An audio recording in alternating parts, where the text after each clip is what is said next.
Our two older boys at 10 and 9, I know this foundation is being laid right now. And if I make things too easy for them, they're not going to be disciplined. They're not going to have the strength of character to get through what inevitably is coming for every human being in life, which are difficulties. Well, what you're referring to is resilience. So what you really want to do is build resiliency so that they can cope and handle with things not going their way. What we don't like is for our kids to feel disappointed. We would rather have them angry than disappointed, because disappointed means I failed them. You talk about the goal is not to have happy children, but to have resilient children. And that resilience will hopefully foster happiness. How do we get our children to be resilient?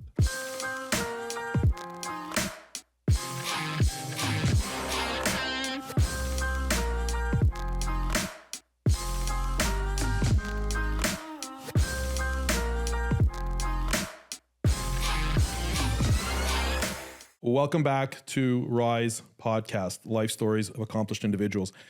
Today, we have Ginny Luther with us, and I'm going to jump right into her bio, and we're going to get started. Ginny Luther is the author of the recently published book, Blue Star Grit, which is described as a mother's journey of triumph and tragedy, raising a defiant child into an exceptional leader. She's been a professional parenting coach since 1994. She is also a highly regarded speaker specializing in conscious discipline. Her positive energy is infectious, and she connects well with all ages, offering personal solutions to various challenges. Ginny holds a master's degree in speech language pathology from Ithaca College. Her vast knowledge and experience focuses on fostering peaceful family and classroom environments. Her background includes roles as a therapist, teacher, and early childhood program consultant. Ginny, having experienced single parenting and raising a blended family, often shares her personal journey to enrich her teachings. Ginny's book encapsulates the struggles and triumphs of parenting a strong-willed child, showcasing Ginny's evolution from control to connection. Her experiences are universally relatable, offering insights into overcoming adversity, self-discovery, and finding peace amidst grief. The following are a few quotes from the readers of Ginny's book. This book is honest about what being a parent really is. This book is so many things. It's a well-written, beautiful, heartbreaking, heartwarming, and powerful story of pain and healing. One of the best books I have ever read. This is a very raw and real account of a mother's experience through the tragic loss of her son and her ability to overcome the deep grief and pain of losing a child. In a world where people avoid talking about grief, pain, despair, or struggle, this author eloquently shares her experiences and the tools that have helped her transform. What a warrior she is. And finally, this book touched my soul. I could feel raw emotions while I was reading it. I also experienced growth and understanding by the end of the book. Well done, Ginny. Ginny, welcome. Welcome. Thank you for inviting me. It's an absolute pleasure.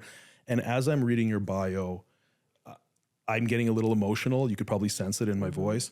And it's because I'm well into your book. I'm almost embarrassed to say I haven't completed it. I've been feverishly trying to read it not to prepare, because when I started reading it, I couldn't put it down. And I'm not usually so complimentary when it comes to these things, but you really struck a chord with me as a parent, and just as a human being.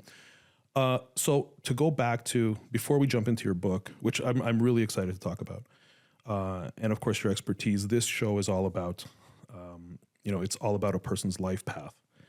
And with you, I mean, it's extensive, the things that you've gone through. And I also want to talk about how we initially met. So you work with the school where our children, all three of our boys, go. And you do something called conscious discipline, okay? And we were, you had held, I guess, an open seminar for all the parents of the school, and I came and I was I was there, and I was sitting in the front, and I was very eager to learn about parenting.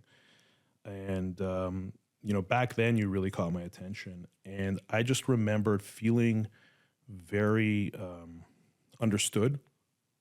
And I was happy that this wasn't this like kumbaya, let's all hold hands and sing kind of thing. You struck the exact perfect balance that I need as a parent between loving your child and also being enough of an authority to prepare them for what's coming in their life through the hardships of the human experience. So I want to jump into your story. Okay. I know the story. I know the first kind of your early life. So I want to jump into it from, I feel I could tell the story. That's why I'm doing all the talking. But that's just a testament to how well your book is written. So tell me about where you're from and kind of your beginning. I feel, again, silly asking it because I know it, but for the audience. So where I was born and raised, Sure. I was born and raised in Connecticut, in Fairfield County, Connecticut, Okay. and that was when, of course, in the book I was 15, and we lived in a pretty affluent community, and life was pretty good until my dad committed suicide when I was 15, and I didn't handle that well at all. I was pretty much left to my own devices to really manage my own emotional mayhem around it. And you can read lots of chapters in the book Yes. around that, right? But I always had a passion for children. When I was 11 years old, I knew I was going to be working with kids because it was my first job babysitting. And I remember the parents around me encouraging me and saying, "You are so good with kids." And it was the first time in my life that I really felt that I was seen and that I had some value that I could give to community, to give back, right? And it just felt so good. I knew I was going to pursue it. So after going through a really rough time after my dad died when I was 15, I actually pursued college, and I went to Elmira College for speech pathology, then tried a couple of other colleges, but ended up at Ithaca, graduated there, and got married. And I knew I was marrying the wrong guy. Jerry. Yes. Yes.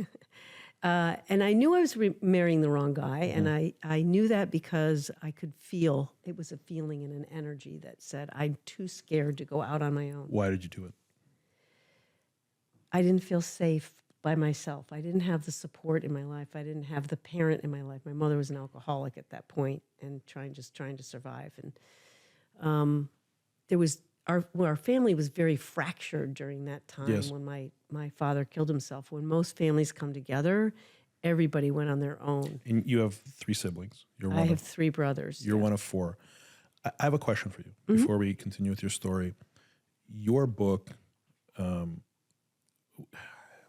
your book, to my understanding, before I picked it up, was about, I thought it was about conscious discipline. I thought it was about raising children effectively, because when you gave that talk at the school the first time you and I met, that was clearly your area of expertise, and I knew nothing else about you except the things that you were talking about made a great deal of sense to me.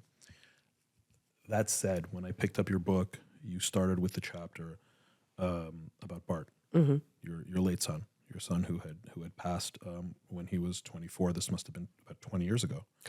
No, it was 15 years ago. 15 years ago. So the book started with that, and the detail in which you went into it, the emotional journey, the emotional turmoil, which is, this is the sum of all fears for every parent. It's safe to say. And you went through that, and you started your book that, again, I thought, and again, I'm just starting chapter 12, and I know you're going to get to how to the talking about raising kids, and why is your book written? And when I say why, I'm not saying it in a negative way. I love your book so far. As you can see, I'm excited to talk to you about it. And I'm almost a little starstruck because I feel like, I've read your book and I'm really invested in the story. Why did you start the book this way? Why did you start, and you're continuing, because now I'm starting in chapter 12 and it's still your life story. And to say that you've gone through turmoil, and it's an understatement. Like, what you've gone through is unusually difficult, between the death of your son, between the suicide of your father, and many other things. Why is the book written this way? First of all, I wanted the book to be inspirational, because when you're in a healing process, you've got to get through grief first, right? And so I didn't want to end the book with the grief. I didn't want people leaving feeling, oh, this is so horrible. This is what happened. I wanted to start it with really strong, really, really strong, so it would grasp the reader to go, wow, what is this about, right? And to be able to see the difference right away of how I managed his death compared to how I managed the first blind side, which was my father's death. But chronologically, you didn't do this chronologically. No, I did not. That was intentional. That was intentional. Right. It was intentional. And at first, when I talked to my editor and we were talking about it, we weren't sure to do it, but then it just made so much sense. And you're not the first person who's asked me that. Other people have asked me that, and they said, at first I was frustrated because I wanted the chronological thing. Because there is some chronological there. When you get to Bart's stories, yes, it's very chronological. But when they finally got to the end, they said, oh, this makes so much sense. And you're not there right now, but that's exactly how it had to go. Right. You know, what ended up happening, or the effect it had on me, and I don't know if you've heard this from other readers, is by starting the way you did. And again, I urge everybody to read your book, because just the first chapter alone, I mean, it's, especially if you're a parent, the effect it had on me, it put me in a mindset that as I'm consuming the rest of the book, I now, instead of like having a level of appreciation for my child at like a 3 or a 4, because sometimes they can be jerks, as you know, I all of a sudden like had this like overwhelming through the roof appreciation for my children, because what you effectively did was, by painting a scenario in the possibility of, God forbid, losing my children, I'm now consuming your book in a completely different state of mind. Was that intentional, or do you feel that was a... Everybody has gotten something different from the book. And that's why it was really hard. I was on a podcast the other day, and someone asked, what do you really call this book? Because it's not really a memoir. It could be a self-help book. It could be a parenting book. It could be an inspirational book. And I said, well, I really had a hard time deciding. And so did my publisher. I have a hard time deciding it. But all in all, people get something different. Some people get it from parenting. I've had an 87-year-old woman who called me and said, I've read this book, and it's actually, what I got from it is now I am absolutely guilt-free of any wrongdoing that I ever did with my kids. So everyone gets something different from it. If somebody's had loss or grief, then they really feel like that helps them to heal the grieving process. If they have a very defiant child, they love the stories because it helps them to know how to move from control to connection, because that's the essence of the book. It was really connection, yeah. Yeah, the transformation was me. And it was my transformation that allowed me to have a different response that had an impact on Bart, that transformed him from being defiant and violent in his response to life. Just for context, Bart was a difficult child. I think that's that would yes, that's that a would nice be an way of saying. understatement. That's an understatement. Yeah. Yeah. Let's go back to your story. So your father had committed suicide. From the book, it was for financial reasons, and I guess he was. It's almost, it sounds kind of crazy to say, but he was, I think, somewhat well-intentioned because of this whole insurance situation. Right. He was, yes. Right? Yes. But it obviously had the complete like adverse effect, on your family, and then your mom went into this tailspin. Is your mom still around? No, she died. She passed. You'll read in the books. Okay. I haven't gotten there yet. And so then obviously you wanted to get out of your home as quickly. I'm going in and telling your story. Why don't you take over? Because it's your story to tell. I just feel very close to it. Well, I think the part of the book that was about me before we actually get to Bart, there was actually 6 chapters that were taken out of it that I didn't include because they really wanted the story to follow Bart. But they're all interesting stories. But the essence of it was to see what caused me to be the parent that I was when I first started out, like such a control freak. And so I was dealing with an alcoholic mother who I was caring for. So I was the surrogate parent. And so every night I had to sit up with her, and she wanted me to drink with her. And, At the age of 15. at the age of 15, Yeah. right? And it was night after night after night, and I felt guilty, I felt angry, there was such a mix of emotions with all of it that I finally ran away. And I ran away for about a year and a half, and I think one of the things that's contributed to me being so successful and getting through this is I've always had angels in my community that have supported me. There has always been a family, or there's been a friend, or there's been somebody that has been there at exactly the right time. Can I read the quote? Yeah. One of the wonders of my life is the balance that tends to prevail, even when it seems like the cards are stacked against me. For every choice I make, there is a cost, but also a payoff. For every struggle, there is always a rainbow in the waiting. Angels always lurking on the sidelines of my life, ready to come to my rescue when needed. With all the dysfunction I experienced in my family of origin, there were people not blood-related who swooped in to give me the security, encouragement, and hope I needed. I feel you have this positive attitude about you throughout the negative experiences that you had in your early life. And, in what I just read, you talk about for every bad, there's always a good. And I wish I had that level of positivity. And I think a lot of people wish they would. What do you believe? Where do you believe you draw that from? Considering, how tough things were, where do you get this kind of silver lining mentality?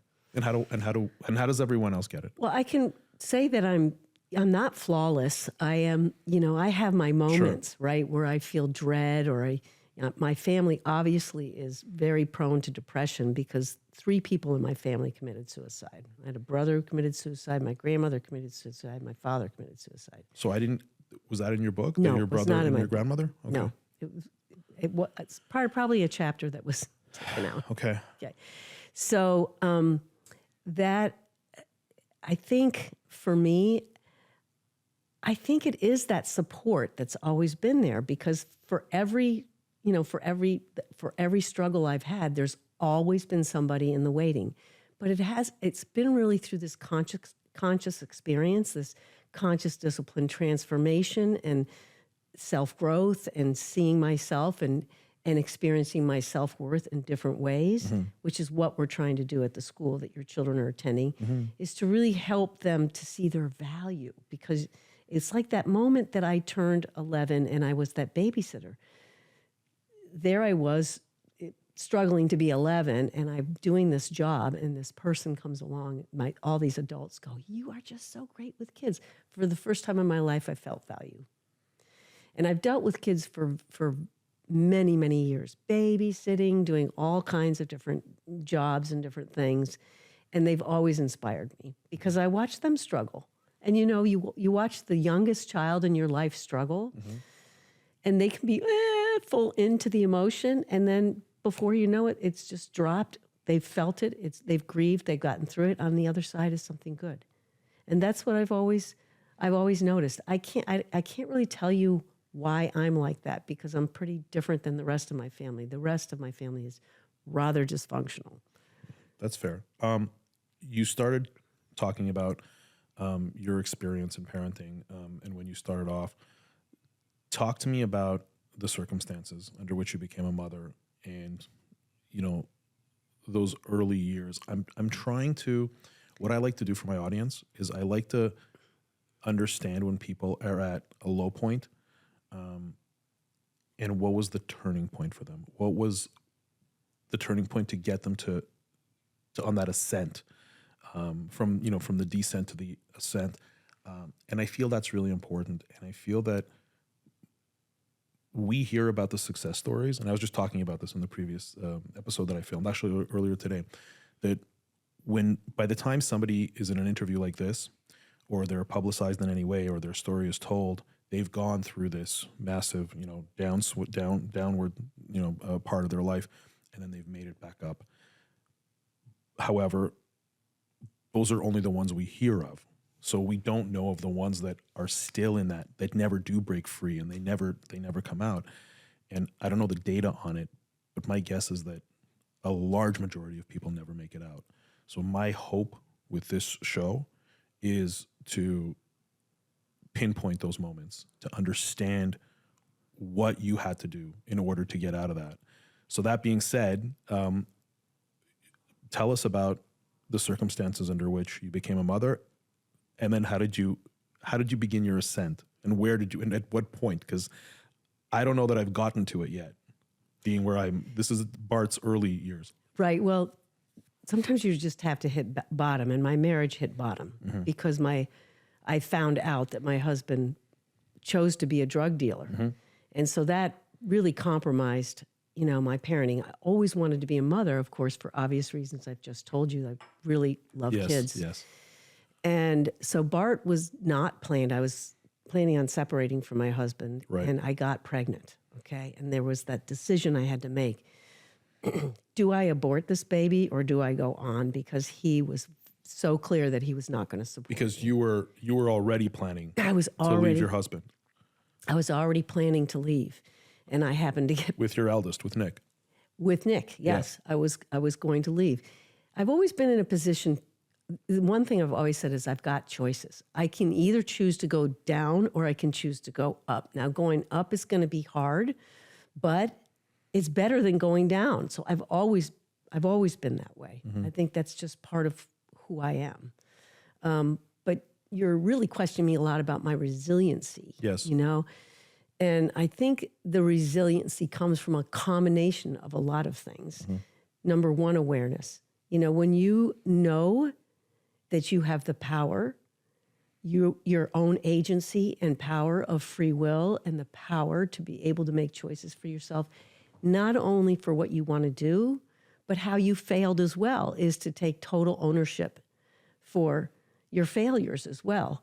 When you see that as just a choice, it's not whether you're good or bad, but just as a choice, then it's not that hard to make. Does that make sense? Now, I didn't have a lot of consciousness when I was there, but I did get my first moment of consciousness when I was mowing the lawn. You were in your early 20s. I was in my early 20s. Well, I was in my later 20s when I was pregnant. I know this lawn mowing story because I read it, but I want you to tell it. Yeah, so I kept trying to get my husband to change his behavior because I thought I could change his behavior. And so I just poured on guilt and guilt. Well, why aren't you home? This is our family. Don't you care about our family? And he was not interested. He was interested in partying. He was interested in selling and all those things. And so I would just guilt him to death. I'd call, find out where he was. You need to get home. Don't you know I'm pregnant? Blah, blah, blah, blah, blah. And so what I did was finally one day I just thought, I do everything. I mean, I mowed the lawn. I made the money. I really did everything in that family. He wasn't a very good drug dealer, I guess, if he wasn't making any money. Well, I wasn't seeing any of it. Okay. And then what he would do is use my credit card to go buy flowers every time he got in an argument with me. So it was just, I was dealing with another child in my mind.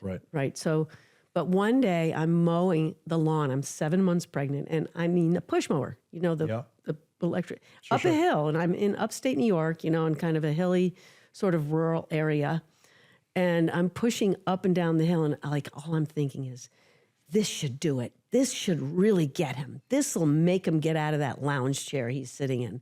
And he sat there, and then one of his colleagues came up to the house, and he was all dressed. He's a real estate person, all dressed, decked out in his suit.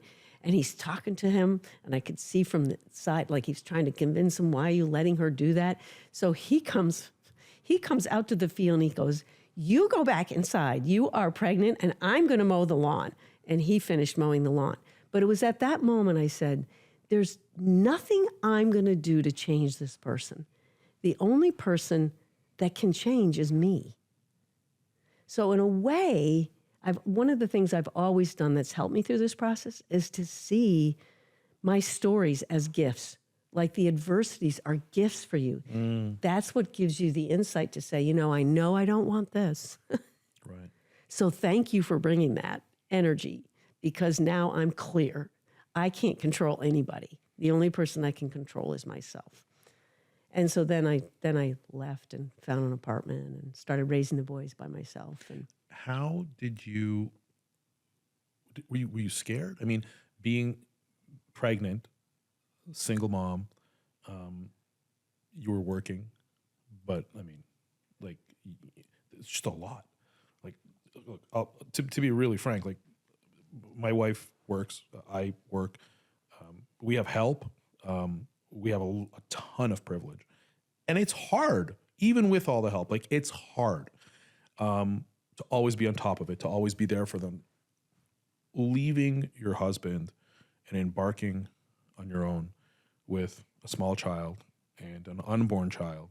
no, he was born by then. Art was already around. He was 5 months. He was 5 months. Okay, so you left Jerry. Were you scared? I think scared is not, I mean, yes, I get scared in terms of belonging more than I do striving through struggle because I've had so much of it. Sorry, you get scared of belonging? Of being excluded or not a sense of belonging. So my fear would always be centered around, are other people going to leave me? Is there going to be abandonment? Are people going to like me? So I was a people pleaser for a long time, Right. which is a whole nother podcast. Which you're not anymore. No. Do you know how I know? How? I'm going to take a little tangent and come back.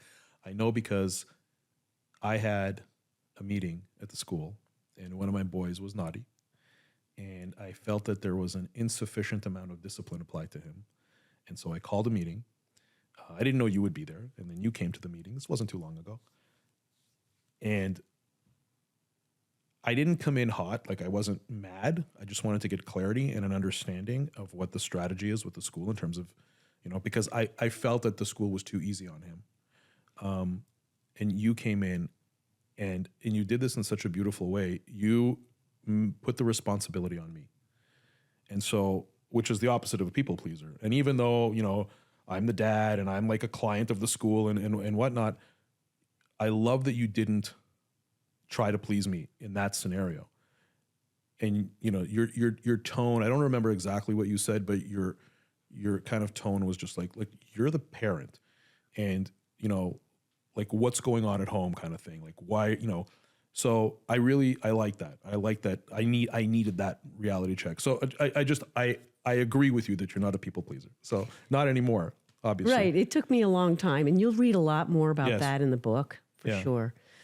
So let's go back to your story. So you had no fear of the time constraints, like the financial, I had a lot of stress and like, am I going to do this? But I've always been a bulldog, just like Bart. I mean, you don't tell me no. Don't tell me I can't do something, and I will do it, right? So my boys were everything to me. Mm-hmm. So for me, my choice was to make sure they were safe and they had a good upbringing, even if I was single, So that was my mission. And so I really stuck to that mission. And I was working so I could make a salary that was reasonable to be able to raise them. And then another angel.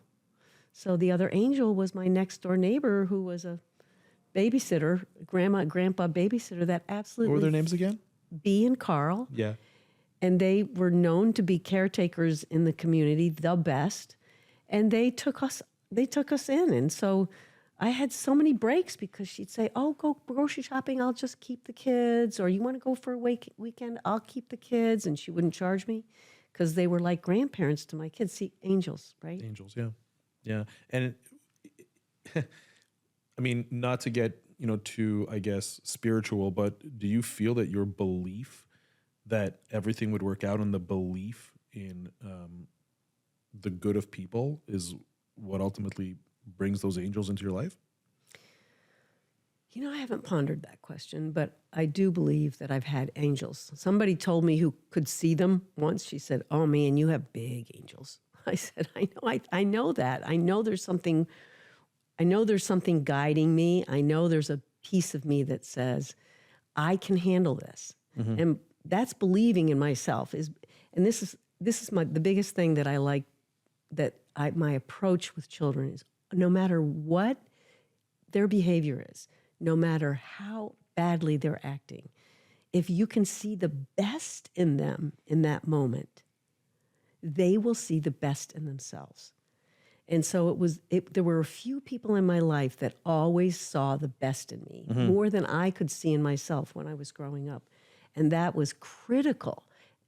It was critical to me believing that I could get through things. So eventually the people who saw things in you that you didn't even see, eventually, I guess, through osmosis, you started believing in yourself. So would you say that a lesson for people going through struggle is to surround themselves with people like that? Well, I mean, as to the best of their ability, but would you say it's more to keep your eyes open for it? Yeah, what you focus on, you get more of. Right. Right. So if you're focused on when you hear something and you feel something from someone else that sees you better than you in a moment, and that's usually in your worst moment when you think you can't get through somebody and somebody comes up to you and says, I'm here for you. You've got this. I know you're strong. One of the first people who said that to me was my ninth grade teacher after what I had gone through. Yeah. And he saw this naive little girl turn into just have tragedy happen to her, which was me. And every day he would check in on me, and every day he would come to me, and every day and he would say to me, "You're one of the strongest people I know. You're going to handle this. I just know you're going to handle this."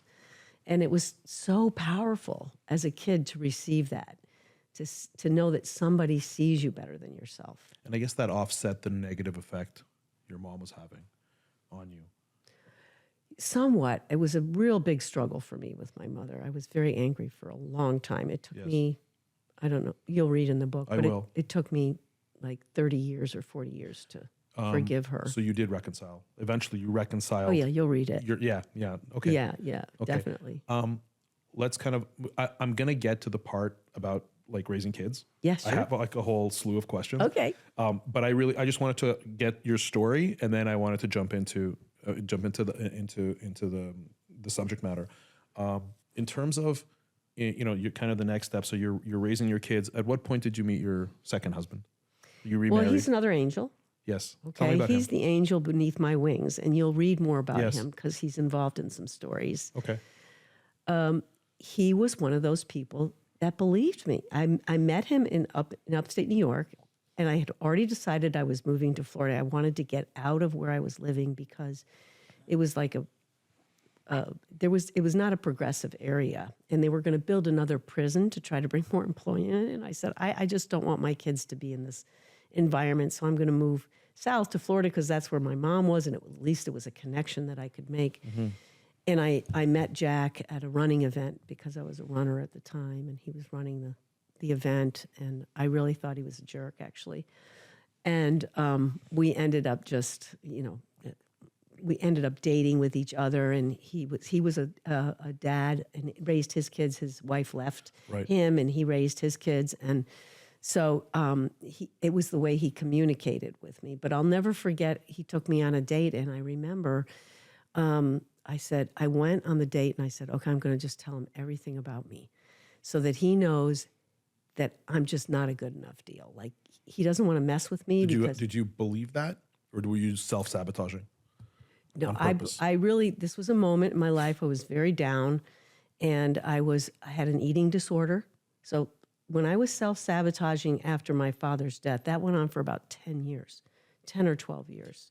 Drinking too much, I had an eating disorder, I was depressed, I was a control freak, like everything had to be just so and clean, and it just was I was miserable with myself. I couldn't see the self-love at all. It was taken away from me, right? But so it goes, here's the thing, it goes in and out. You go in and out of these things. It's because I choose to be happy one day doesn't mean I'm going to not be sad the next day. Right. Does that make sense? It makes total sense. And so all those emotions are there to guide you. Yeah. But at the time, it was really, really difficult for me. And so I took him to dinner, and I said, so here's the deal. I'm just putting this on the table because I was going to Florida. I didn't want to meet anybody. I was done. I'd been divorced for 6 years. I was ready to start a new life. And he and I just sort of, we were getting more serious, and I didn't want to get serious because I just wanted to leave and make a clean break. And so I said, I've been bulimic. My mother's an alcoholic. I just went on and on. Here's why you don't want to be with me. And he looked at me and he goes, wow, it takes a lot of courage to tell me. He said, tell me more. I want to find out more about who you are. So he wasn't buying, he wasn't doing it. He totally reversed that on you. What he says, it's a reverse okie doke is what he calls it. And he reversed it on me, but he was really interested. And at that moment, I knew this is a man I want to be with. He communicates with me. He understands me. He's empathetic. He was the first person when we got to Florida. And I was like, I have to do this and I have to do that and I have to do this. And he stopped me one day and he goes, you don't have to do any of that. He said, you say every day, you say, I got to cook dinner. And you do it with so much stress. He said, do you want to cook dinner? And I said, no. He goes, well, then I'll cook dinner. Like, if you don't want to cook dinner, don't cook dinner. I'll cook dinner. I'd be happy to cook dinner. And so he cooked dinner. It was like, he was the person who helped me to start to see, I get to be happy if I want to. Nobody's forcing me to do anything. I'm in charge of my choices. Ginny, you've been with the wrong man and you've been with the right man. Yeah, see, angels, right? I have a question for you. Yeah. How important is your partner in life, the person who you choose to marry and build a life with? How important on that, on a kind of on a scale of lifelong decisions? Is that where is that in your opinion? Well, I think it's critical to discovering self, and then also intimacy of becoming the we. No, like a we would be us together, and each of us discovering our own eyes. And in the we, yes, is the safety of someone supporting you in discovering your I. Because when you start going through self-discovery, there's a lot of struggle with that. You become very self-centered and you're unhappy with life. You want to change your life. There's different stages of that with kids. There's different stages. Yeah. And it's important that defiance is about discovering the I. So it's an important part of leadership, actually, is to have that. And so for me, I don't think I could have gotten where I am without him. So, but we are a we. You're one. We're one. Yeah. I always, when I talk to my audience, and Valeria and I together talk to her audience, we often talk about the importance of choosing your partner correctly and to make sure you're doing it for the right reasons. And what's amazing with you is that you have the perspective on kind of both sides of that spectrum, right? You have on the far one side with the absolute worst case scenario, from what it sounds like and from what I've read, to the absolute best case scenario, which I haven't read yet, but you're articulating to me. So that's great. Can we talk about Bart? Yeah. Let's talk about Bart, because I want to fast forward, kind of throughout your life. I understand you have a fantastic and successful marriage with Jack, and you've collectively raised all four of your children. He has two.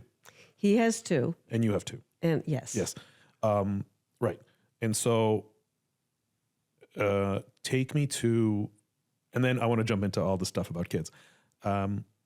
Because it was such a powerful experience that I had in reading those first few chapters of your book talking about Bart, maybe take us through that experience, and kind of,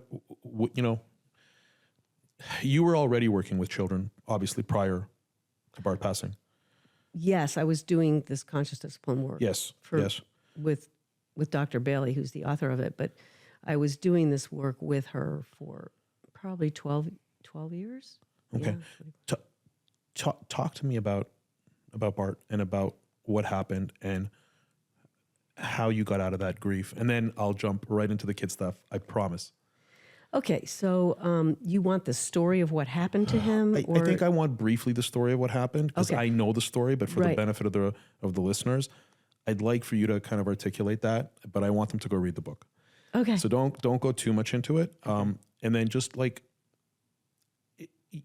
because after you talked about it in the book, I don't know how you got over it. because you never, up until now, I'm starting on chapter 12. I'm not at the point where and I don't know if you addressed it afterwards about how you got out of that. Did you? Yes. You do? Yes. Okay. You haven't read yet. No, yeah. So can you, what's that? There's a lot more. Good. So can you just tell us, tell us about what happened to Bart and then how you got out of that mentally. Okay. So he was murdered. He was serving in the army, so he chose the military. And he became an amazing leader. And he served in Iraq, and he came home. And when he came home, he was getting ready for the second deployment as a lieutenant. And one of the soldiers in his company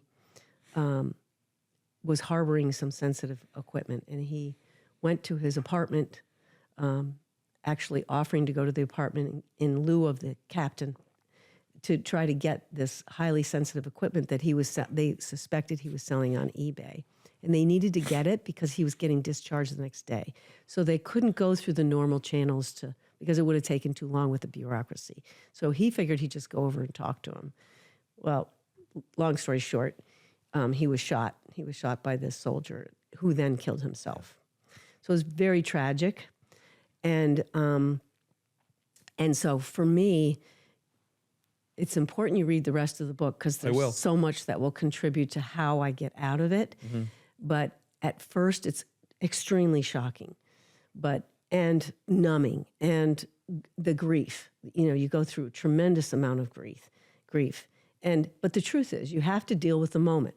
So to me, part of what I teach is this moment is as it is. So if your children are misbehaving, to try to should them, this shouldn't have happened. I shouldn't be this way. This is not fair to me. Has no relevance to the moment. So the only power you have is in the moment with somebody.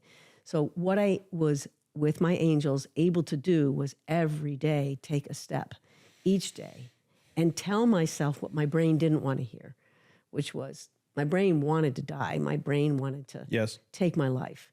My brain wanted that, but I consciously shifted and said, take a deep breath, Ginny, breathe. You've got this. You're going to handle it. All those angels that have come in the past. You're going to handle this. You've handled stuff like this before. I just wanted to fast forward it. Mm-hmm. It was very, very tough, right?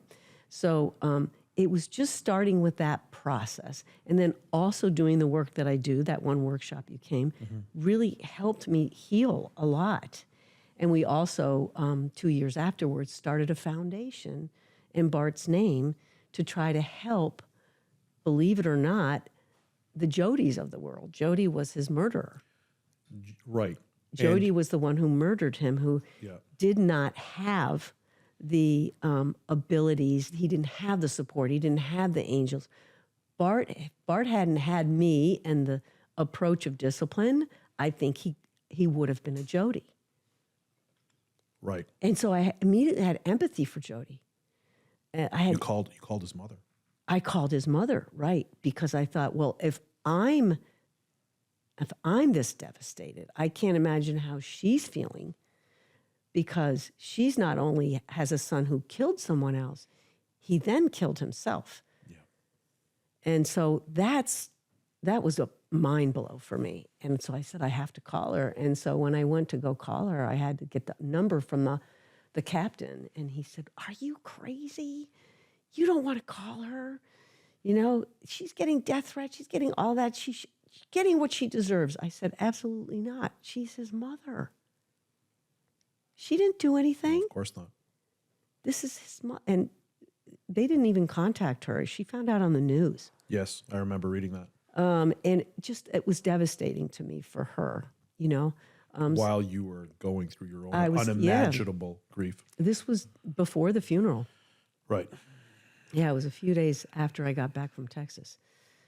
I'm gonna read more about how you got through it. Oh, you'll find a lot more. I'm sure I will. Let's jump into your current expertise, and I'll probably say this a couple more times before the end of this interview, but I really urge everyone to go and read your book so they can experience this. I have my questions here, and I'm gonna jump into it. A lot of these questions I feel like I'm probably more qualified to ask these questions than any other interview I've ever done, simply because I have 3 children. I like to say we have 3 children because you know what? Whenever my wife says I have 3 children, I get mad at her because I always tell her, listen, they're my kids too. But that's a whole different discussion. Okay, so the question I have is, as a parent, we love our children infinitely, and we want to make them happy and comfortable, and we always want them to feel loved.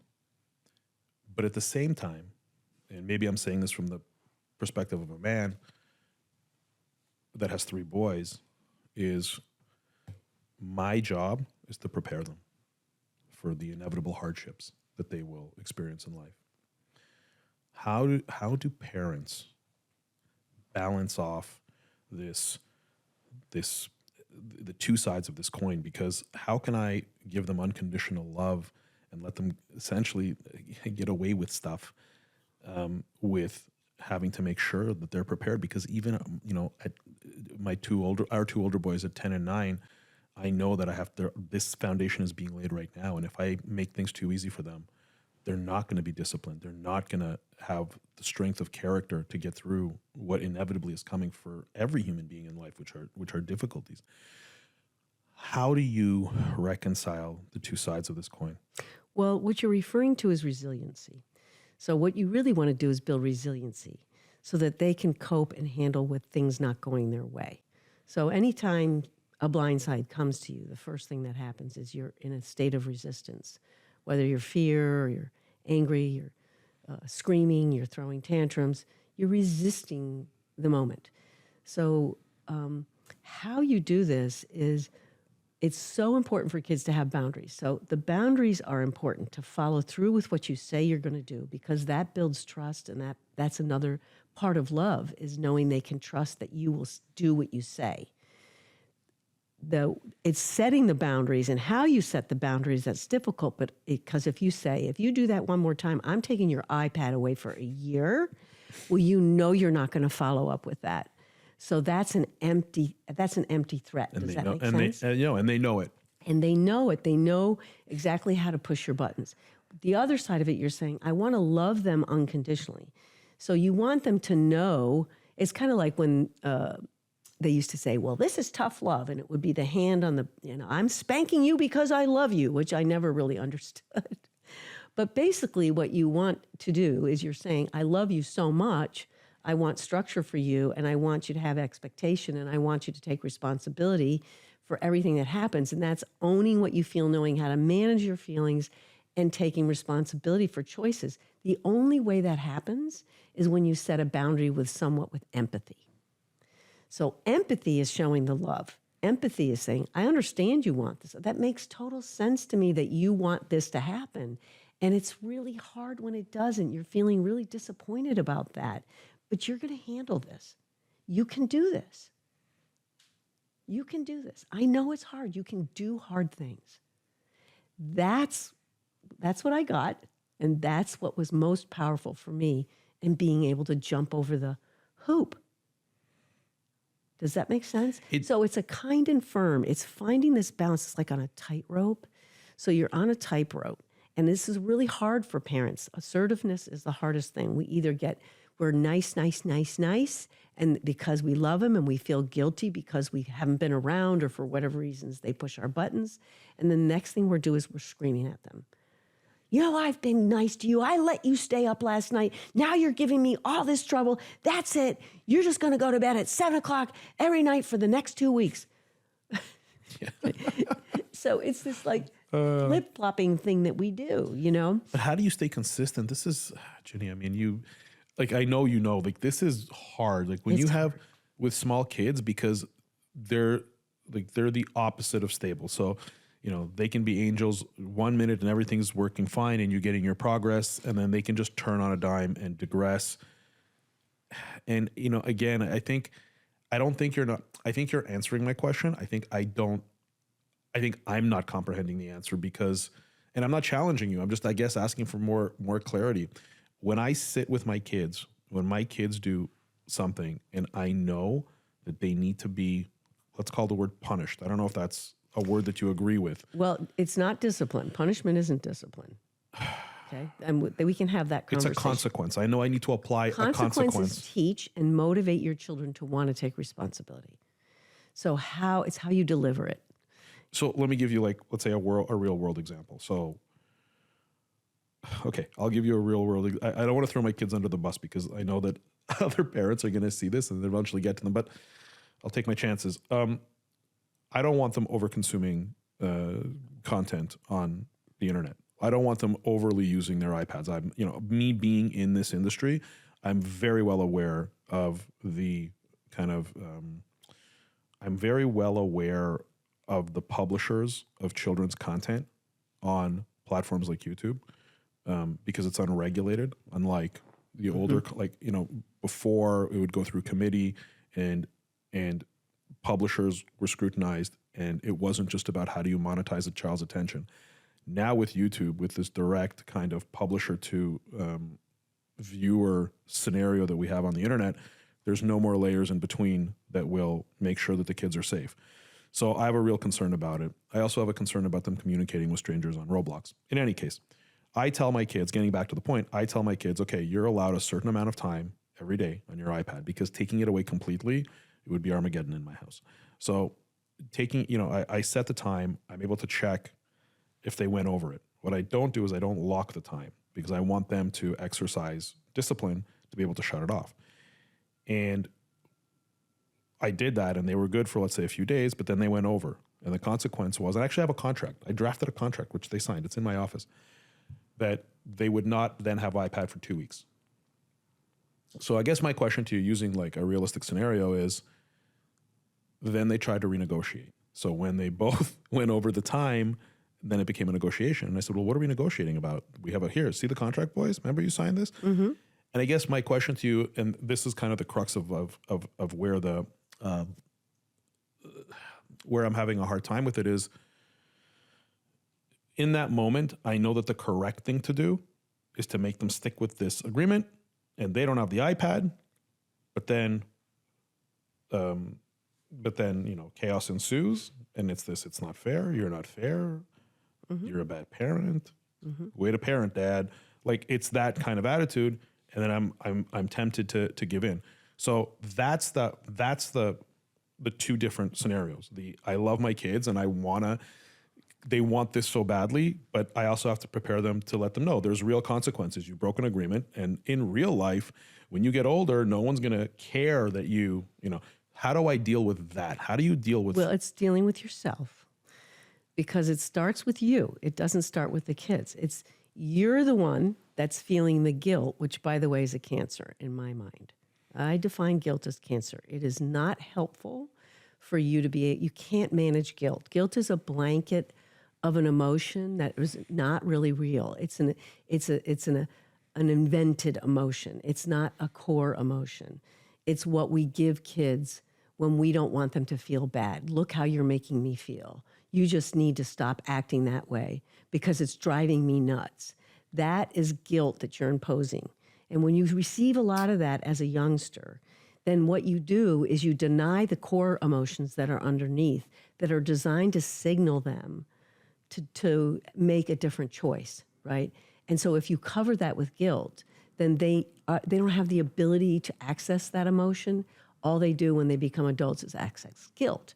So when they get upset, your guilt button goes off, when really because my guilt towards, like, I'm telling them that I'm making them feel guilty. You mean? No, you're feeling guilty because they're upset because there's a belief system that you have about their emotional state that shouldn't be. Right? Belief system. Okay. Their upset state makes you uncomfortable. You feel uncomfortable. And so it pushes a button from a story in the past that you're probably not conscious of, but it pushes a button that says, if I'm a good dad, they're happy.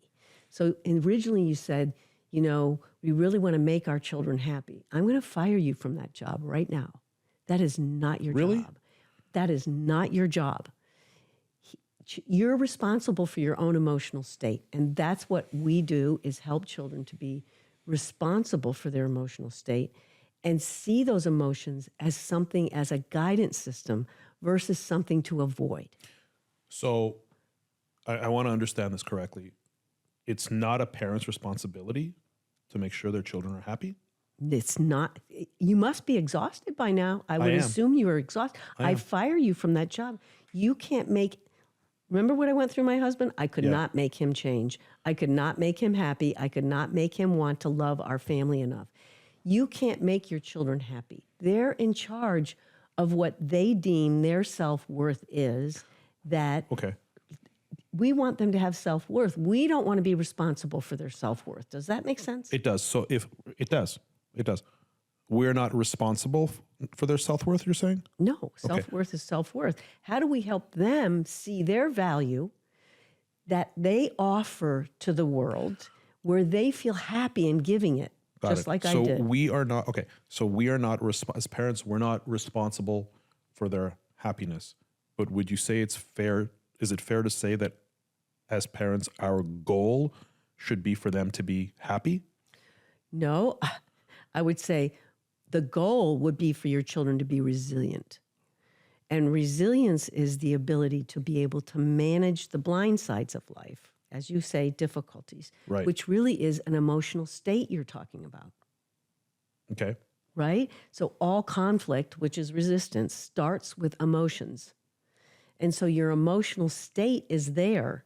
If you believe that's a wrong feeling to feel, you're going to try to resist it when it's designed to actually help you feel it, manage it, let it go so that you can make a different choice. It's there to signal you. Just like if you put your hand on a stove, it's hot. Thank God it's hot, because that heat tells you to take your hand and pull it away. And in your brain, you have a signaling system of pain to help protect your body. The emotions do the same thing in a psychological way. So those like negative and painful emotions are signals. telling you that you need to do something. You need to take some kind of an action. Yes. And so then when you become aware of it and you can regulate it and release it and regulate it, which is grief. Like if you have grief, is regulating it and releasing it, allowing it to come through you. Then you can start to integrate inside your brain what just happened, what are my options, what do I really want? So I think the question is how. In the comparison that you made with a physical stress of putting your hand on a stove, you know what to do. You engage your muscles to take your hand off of that stove to immediately stop that painful sensation. However, when we go through an emotional stress, I don't know how to take my hand off of that proverbial stove. Right, because you've had guilt. So guilt is a blanket that's prevented you from really actually accessing those emotions as something is helpful, because someone told you that you better stop crying or I'll give you something to cry about. Someone said, do you see what you're doing to your mother? Mm-hmm. You need to stop. So when you're shut down, then you learn that feeling fosters people abandoning you. It fosters disconnection. When a baby is born, they're designed to attach with you by their cries. So when their needs get met, you pick them up and you soothe them, right? That's what you do. But somehow in our culture, maybe other cultures too, they turn 3 and have words. And as soon as they start saying something, we go off the deep end and say, "Now you know better. You just stop that right now." When really what they're trying to do is attach with you and have you give them empathy so they can make sense of their world. That's what I didn't do with Bart. I was trying to control him instead of help him make sense of his world so that he could then manage the emotion. I could help him manage the emotion and we could solve the problem. You went from control to connect. Yes. So you went from trying to control him and you weren't able to. And I think that's going to be universal with a lot of children. I know Nick was much easier, but then you went to connect. So tell me about the pivot that happened in both your relationship with him and in his development when you were able to finally create that connection? And would it be correct to say an empathetic connection? Would you describe a connection, the connection that parents are trying to strive for with their children? Would you say it's empathetic? It's twofold. It's when you're playing with them and you're actually present with them instead of trying to control their play and say, we're going to do it this way, and be distracted by a million things. Yeah. I mean, it's fun to do stuff with your family, but just to be really one-on-one with your child, eye-to-eye contact. I had a session at the school today about it. What that does to the brain. Like, there's a brain perspective from this in terms of how your children regulate. And it's that connection that actually builds the wiring system for being able to impede those reactive responses and be able to manage the emotions.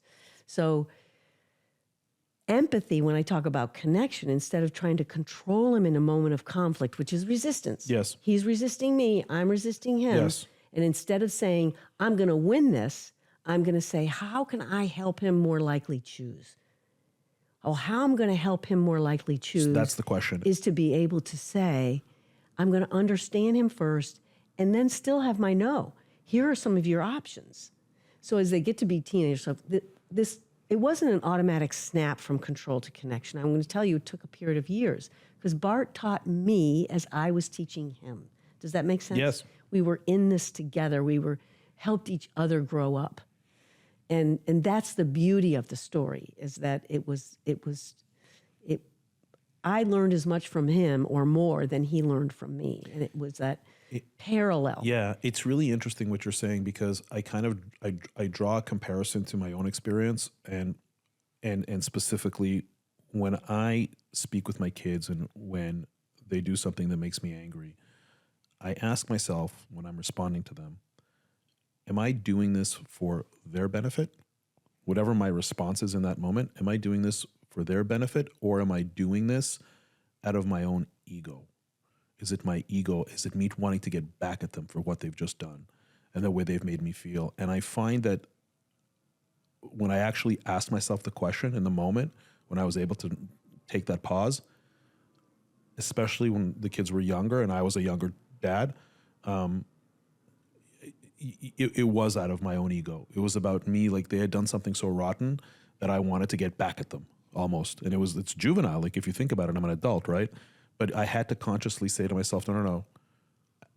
Am I doing this, whatever I'm saying now, who is it benefiting? Is it satisfying me to be the winner of this argument, or is it helping them progress? And I find that was a big shift for me, and that changed my behavior, which ultimately changed their behavior.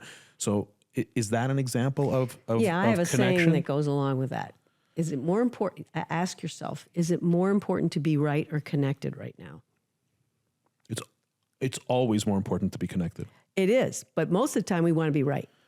That's our ego. Right? So that's what you were just saying. Yeah. It was more important for you to be right, which again is the ego. It's the limbic system. It's an emotional attack back. It's defensive because you've hurt me. So there's a big piece of this that I teach a lot about, and that is I hear a lot of make me language. So when I make him or he makes me, and we have a saying in conscious discipline, it's the power of perception, because it's how you see a situation that really dictates your emotional state. And how you're going to see that situation is based on your experience. So for example, I'll give you a simple example. If you're 2 and you get bitten by a dog in the face and your parents freak out, right? Oh my gosh, they go on and on and on about how terrible this was, you poor thing. We take them to the hospital. And every time a dog comes around and you're around your mom and dad and they say, don't go near the dog, don't go near the dog, dogs are bad. By the time they're 3, 4, 5, they're going to have a visceral experience to dogs, right? And maybe as an adult, they might not remember that experience, but they just know when they're around dogs, they get really nervous. Does that make sense? Yeah. Well, my wife has a very severe pigeon phobia, but yeah, no, I understand. Yeah. Because the experience at the time was fearful enough for you to say, hey, I don't want to be around dogs. Right. So dogs are bad. Right. Therefore, all dogs are bad. Right. And that's a perception. It's not truth, because that was not my experience. No, of course. My experience was, I love dogs, right? Sure. And so nobody makes you feel. you feel what you feel, you choose in every moment of feeling, and usually it's attached to a story of something you either haven't healed or you're not aware of. And it's okay because you're going to continue to get triggered in life. But your children trigger you. I truly believe they trigger you so you can heal what you didn't heal as a youngster.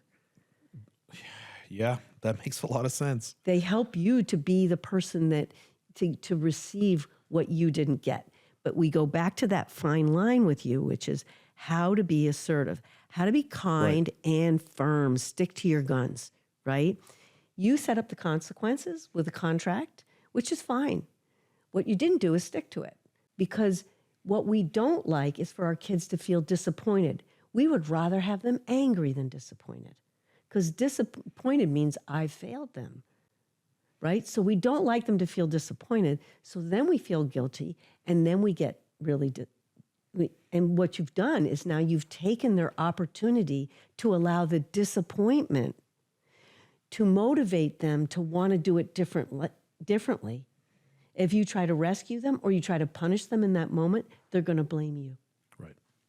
Actually, in that particular case... And they won't take responsibility. Does that make sense? Yes, no, it does. It does. You know, in that particular case, I gave them another chance, but I made them re-sign the contract, and I pushed it from 2 weeks to 3 weeks for the next.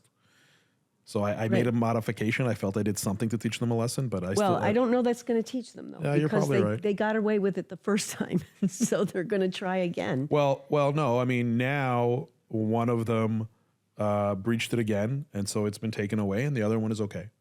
Okay. The other one's okay. So I used to do contracts, and one of the ways that you can really help yourself to be assertive is, especially with kids that are older, like 8 and older, is to start having family meetings.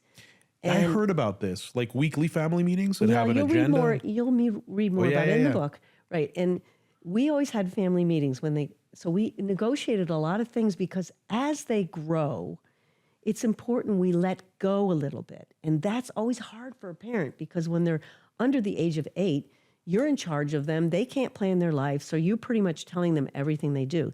They start turning like 9, 10, 11, and they're saying, you're not the boss of me. I want to make some decisions about my life. And so... Which is not unreasonable. Well, you can't just control them all the way up till they're 18 and then say, go have fun in college. You know, they're going to have fun. They're going to do everything you don't want them to do. So you want to begin to give them responsibility, but it's risky sometimes, because what's the risk? They might fail. So you want to give them responsibility where the risk isn't a failure. So for instance, the failure becomes an opportunity for you to guide them and reflect and say, wow, that didn't work for you. What are you going to do different next time? That's the goal. So for instance, we started allowances with kids serious allowances when they were 12. And we gave them a certain budget for the month that covered their school lunches, that covered... At the time, it was school lunches. It was their school paraphernalia that they needed, regular things, pencils and stuff like that, personal items, and also for clothes and spending money. So we put it all into one bunch and gave it to them at the beginning of the month, because we said, we want you to start taking responsibility. Now, the key to this was, because what most parents will do is they watch their kids spend their money and they're not spending it the way they want them to. So they say, is that a good idea? Do you think you should be spending money on that? Why are you spending? Listen, we're not going to give you allowance if you're going to be irresponsible with this money. What I did was I said to my husband, I'm only willing to do this if we say nothing. What do you mean say nothing? If they spend their money... Let's say they get $125 for the whole month. I think it was that back then. That was quite a few years ago. And my one stepson spent all of it on a pair of Jordan sneakers and a pair of pants. He didn't have money for spending money. He didn't have money for his school lunches. He didn't. So, he's like, I don't have any money. Can you give me money? And it's like, well, gosh, you're going to have to wait. It's hard, but you can do it. How'd that go? Well, very well to this day. Like for Nicholas, the one who you said, who's really succeeded. Yes, he would have $4,000 saved up by the time he graduated from senior high school. He had $4,000 in the bank. And he would tell my husband, he'd say, I don't want you doing my laundry because I don't have to go out and buy some more pants because you put bleach on them. So I'm going to do my laundry from now on. Oh, wow. You know, and he would say, he would go for the right shoes that were going to last all year long. Bart, on the other hand, would be in Payless. He would make his own lunches. He would save all his money to buy flowers for his girlfriend. They all had different approaches, but it was all an opportunity to learn. The hardest part was to say no. The hardest part was to watch them feel disappointed because they had to struggle to get to the end of the month, you know, make lunches, do whatever. Now they couldn't buy lunches. Do you know what I'm saying? Mm-hmm. That's the hard part, and you have to be willing to be there with them. I want to chat about parental roles. Parental roles and parental communication. So I remember when I was a kid, my parents ended up divorcing when I was in my early 20s. And he always had this one kind of point of contention with my mother. And that was around the fact that when he said something, when he said, like, this is the rule, it's got to be like this. You know, Gary's not allowed to, whatever, take the car or whatever it may be. And my mother she had a real soft spot for me, right? So then she would kind of be like, okay, well, you know, don't tell your dad and go do it. And yeah, and, you know, I can see by your reaction, that's like a big no-no. And one of the things that I said to Valeria before we got married, before I proposed actually, I said to her, hey, if we ever got married and if we had kids, if I said to do something, and I gave her that scenario, and because I always remember my father complaining about it over the years. I said, how would you respond? She goes, well, no, if you said something, that's, you know, it is what it is. But it's not always like that. So do you coach parents, or do you see this as a common problem where parents are not aligned? Yeah, they're not united. They're not united. Right. And it's imperative that they are. It is. And so I can tell you how Jack and I did it. Yeah. Because we had two of mine and two of his. And so... And you were all living under one roof? We were, the three of us were. The oldest daughter lived in New York. She was with us for a year. But suffice to say, it was very stressful at first blending families. Of course. And because his children would go to him complaining about me, and my children would come to me complaining about Jack because they were different approaches to whatever the discipline was. There was also a factor probably that, you know, you hadn't been their parent for their whole life, and now you were taking this role. So there was probably a transition there as well. A total transition. Yeah. I mean, relationships are dynamic and they're complicated. I mean, that's a whole nother story. But suffice to say, Jack was protecting John, our son, John, who's my stepson. Mm-hmm. And I was not protecting the boys because he wouldn't, you know, they would come to me and I would say, what did Dad say? Whatever Dad said, that's got to go, right? We had to talk a lot about it and actually went therapy about it to really look at our past family systems that contribute to the way that we actually discipline. But what we really, the best advice I got in therapy was to decide that you approach the kids together.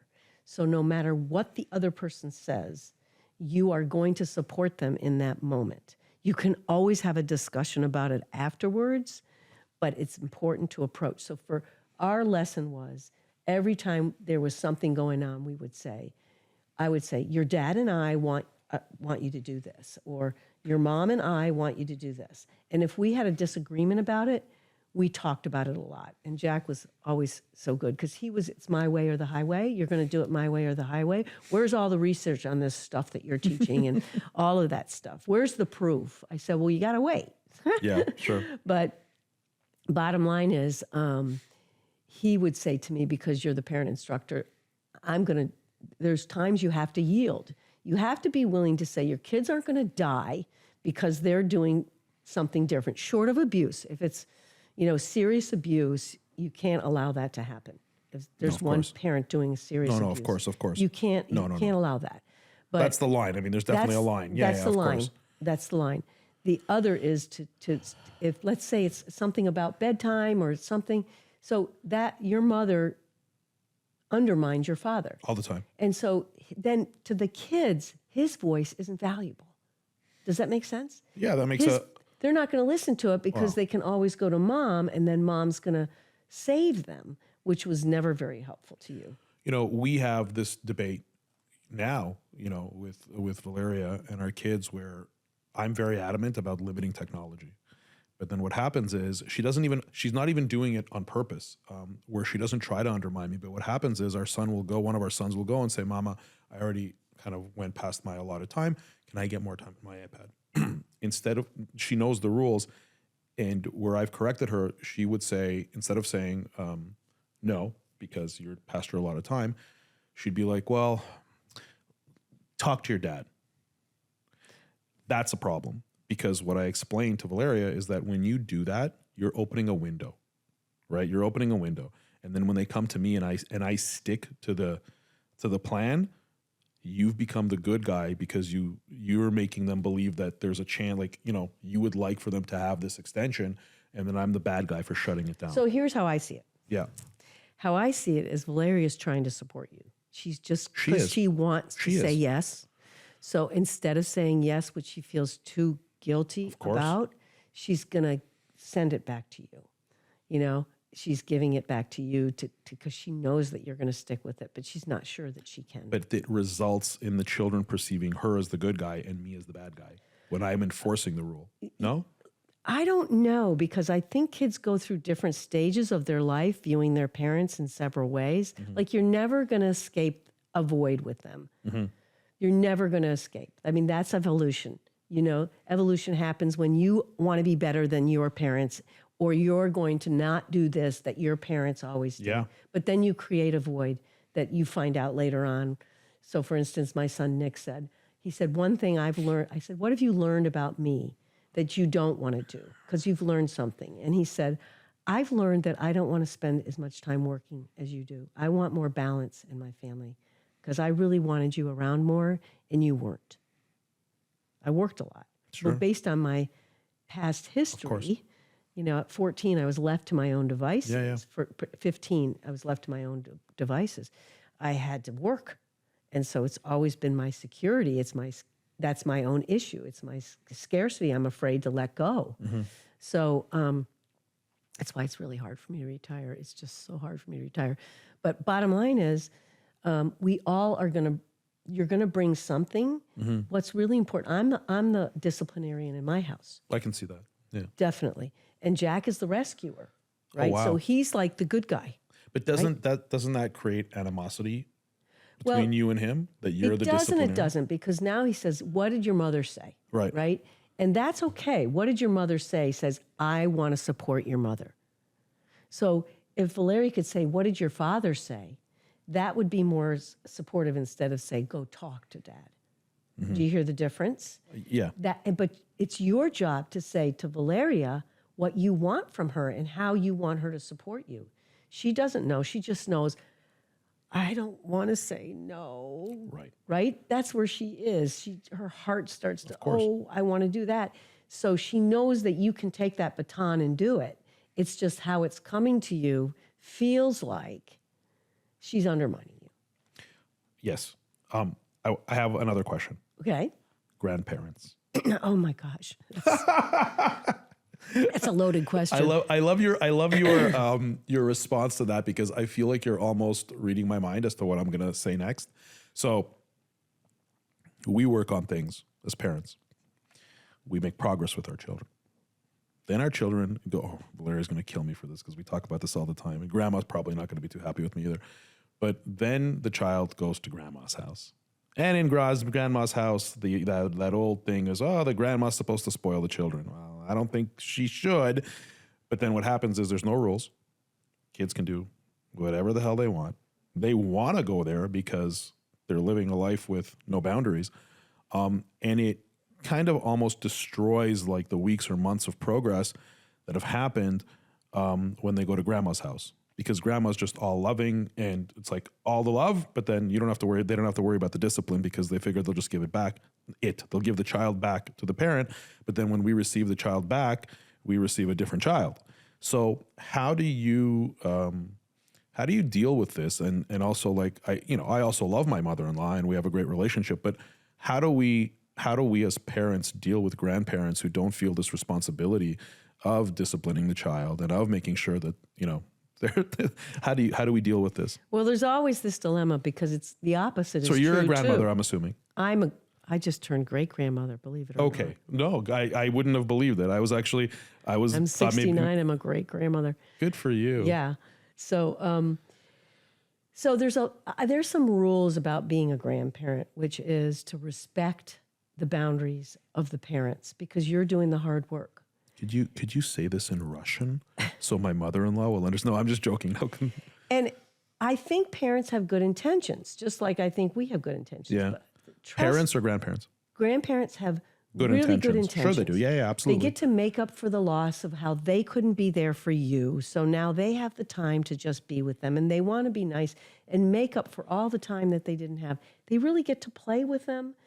And you're right. They don't discipline them as much because they really want their grandkids to really love them. Mm-hmm. There's really nothing wrong with that. What I want you to really kind of reflect on is that relationships are determined by the individuals themselves. So it's like teachers will say to me, I've worked so hard for this child all day long, and then they go home to the parents. It's the same kind of thing. Yeah. Right? Yeah. And like, how am I going to make a difference in a child's life? And that's because kids are resilient, they're also adaptable. So they learn to have different relationships with different people. They learn that. They're always going to learn. You have so many relationships going on in this household. Mm-hmm. There's your relationship with Valeria, and then yours with each individual child, mm-hmm. and then you with just the kids, and then the relationship with her and just the kids. And the kids among each other. And the kids with each other. It's very complicated, okay? Absolutely. But they learn the pattern of the relationship. And so the assertiveness and how you set your boundaries and your expectations and how you teach your children to treat you is what they will hold on to. So because they come home, they're coming from that pattern of spoiled, and it probably takes a couple of days to go, okay, mm-hmm. you're home, all that's stopped. You had fun with grandma and grandpa, now we're back to business, okay? They will get that.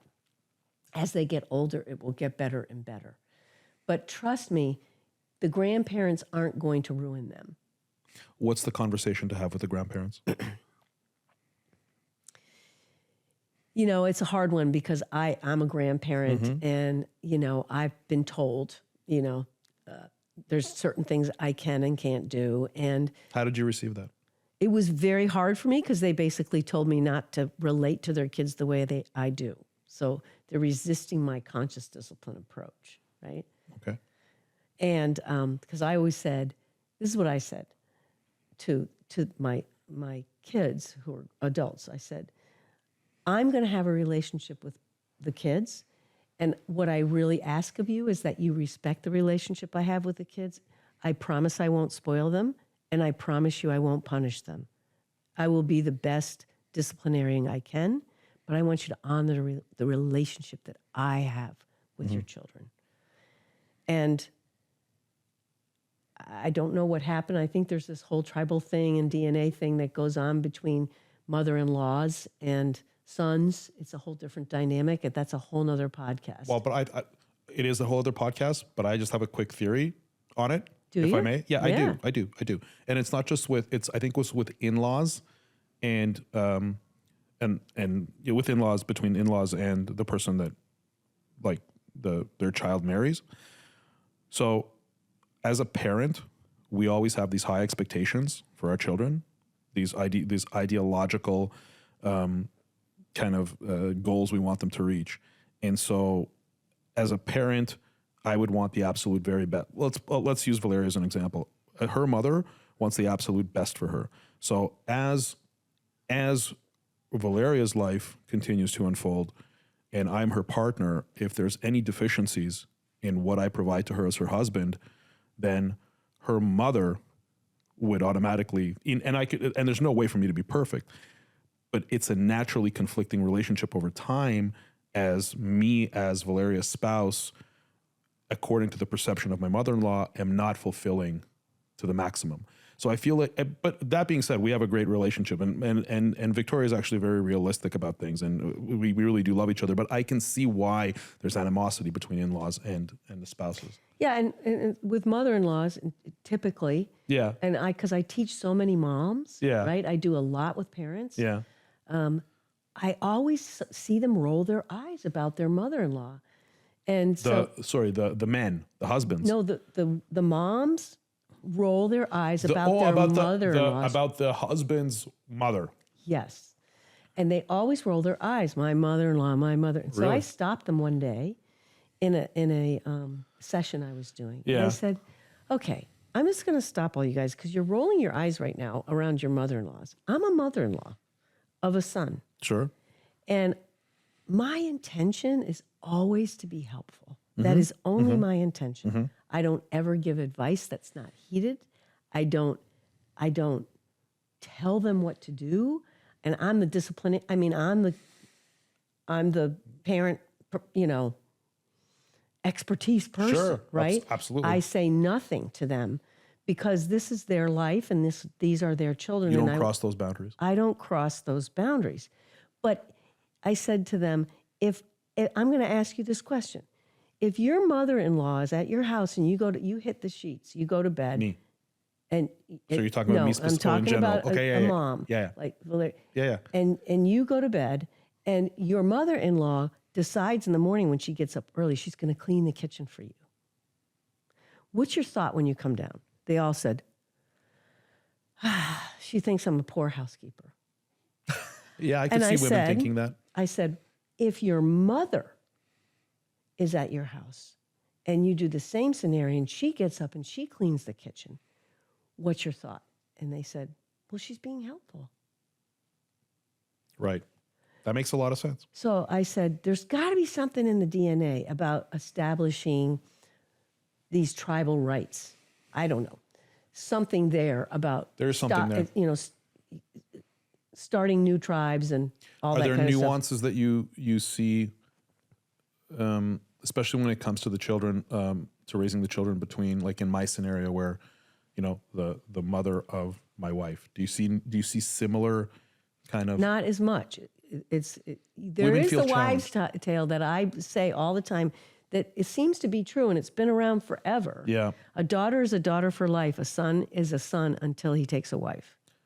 But if I think about it logically and physiologically, it makes sense because traditionally a man has been responsible for the finances, for his family, and a woman, I feel, and now we're kind of getting into gender roles, is more responsible for the emotional happiness of the family, of the stability of the family from that perspective. So I can see, even for myself, my mother, she's 85 years old and she still lives in Toronto, and we moved here. And when I was faced with the decision, is it okay for me to leave my mom there and come down with my kids and my wife here because I think it's better for our family to be here?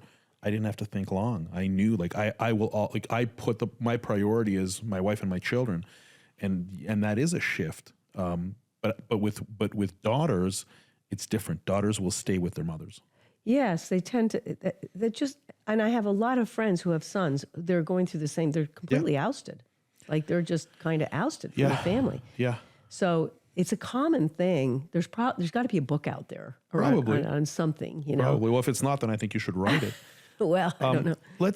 I want to touch upon gender roles when it comes to parenting. You mentioned just a few minutes ago that you're 69 years old. Mm-hmm. I'm 50 years old. You and I come from two different generations. What we do have in common is that we both come from generations where when we were kids, there were very defined gender roles in parenting that weren't challenged. Society is very different now. A lot of it, I believe, is due to mass communication with the internet at scale that allows us to share thoughts and theories. Humanity's progressed. What's your take on kind of the state of kind of current gender roles when it comes to parenting? Do you feel that, are we moving towards a place of equality in terms of gender roles, or Do you believe more strongly in kind of the traditional mother, like the roles that the mother had, the roles that the father had? Where do you see kind of the state of the world when it comes to gender roles in parenting? That's a hard question for me to It's answer. kind of an open-ended question, It's an but I want open-ended to get your question. take But what on it. I can say is that I think what's shifting is there's more consciousness going on. Yeah. And it's because there's more consciousness, then we're not as focused on the body. We're more focused on the heart. We're more focused on the brain and the heart coming together, because real unity, to me, is everybody on this planet wants the same thing, right? We want to be loved. We want to be valuable. We Yes. want to feel powerful. We want to be encouraged. We want to be included. There are some real basic things that we want to feel safe. We want to feel secure. So there are some really basic things that if we have these basic things, then we feel well, emotionally well, and physically we feel well. But how does this pertain to the state of Because gender I roles? think there's more and more people understanding each other. Yes.